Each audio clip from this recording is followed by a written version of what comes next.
অনাকাঙ্ক্ষিত ঘটনা এড়াতে গাজীপুরে টঙ্গীর ইজতেমা মাঠ ছেড়ে দেওয়ার ঘোষণা দিয়েছেন সাদ কান্দুলভির অনুসারীরা।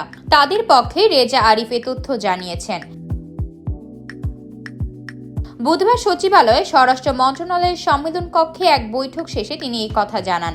রেজা আরিফ বলেন, বৈঠকে সিদ্ধান্ত হয়েছে সরকার নিজ দায়িত্বে মাঠ নিয়ে নেবে, কেউ মাঠের মধ্যে থাকবে না।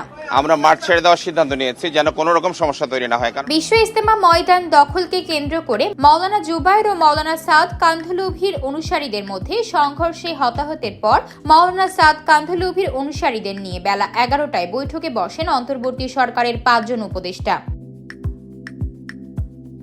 স্বরাষ্ট্র উপদেষ্টা লেফটেন্যান্ট জেনারেল মোহাম্মদ জাহাঙ্গীর আলম চৌধুরীর সভাপতিত্বে বৈঠকে ভূমি উপদেষ্টা এএফ হাসান আরিফ, গৃহায়ন ও গণপূর্ত উপদেষ্টা আদিলুর রহমান খান, তথ্য সম্প্রচার উপদেষ্টা মোহাম্মদ নাহিদ ইসলাম, ধর্ম বিষয়ক উপদেষ্টা আকাম খালিদ হোসেন উপস্থিত ছিলেন।